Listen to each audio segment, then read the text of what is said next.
आपल्या जनतेच्या भावना या देशाच्या सरकारपर्यंत पोहोचवण्याकरता जवळपास 20,000 शेतकऱ्यांची पत्र आम्ही आता इथं पोस्ट ऑफिस मध्ये आणलेली आहेत।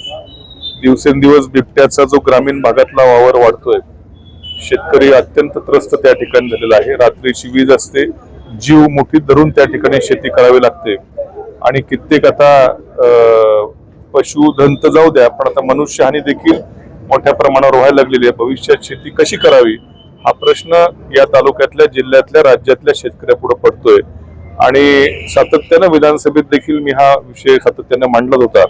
आता मात्र लोकांची भावना आहे, या वन्यजीव कायद्यामध्ये आता वेळ आलेली आहे, इनफॅक्ट उशीर पण झालेला आहे, पण आता तातडीनं या वन्यजीव कायद्यामध्ये बदल करून या बिबट्यांच्या संख्येवर नियंत्रण आणण्यासाठी योग्य त्या उपाययोजना केंद्र सरकारनं लगेच ताबडतोबीने करण्याची आता आवश्यकता आहे।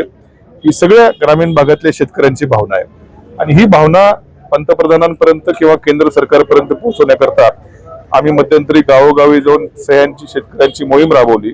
या कायद्यामध्ये बदल करून बिबट्यांच्या संख्येवरती नियंत्रण आणावं याकरता पंतप्रधान नरेंद्र मोदी साहेबांना आम्ही पत्र त्या ठिकाणी लिहिलं आणि या तालुक्यातल्या बऱ्याचशा गावामध्ये या पत्रावर सही करण्याची मोहीम त्या ठिकाणी आखली गेली।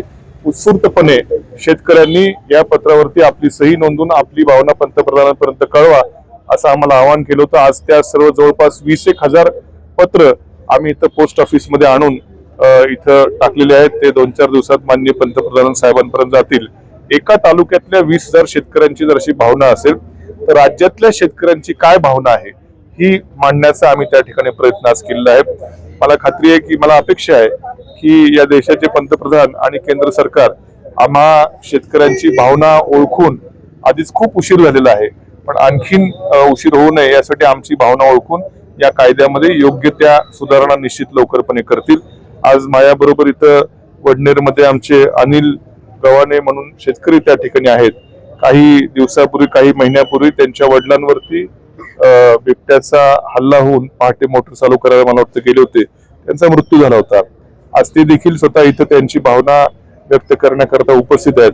मगाशी आमचे वरवंडीचे देखील आपले दगे म्हणून शेतकरी होते, माजी सरपंच आहेत, त्यांची देखील 2.5 वर्षाची मुलगी बिबट्यानं घरासमोरून उचलून नेली होती।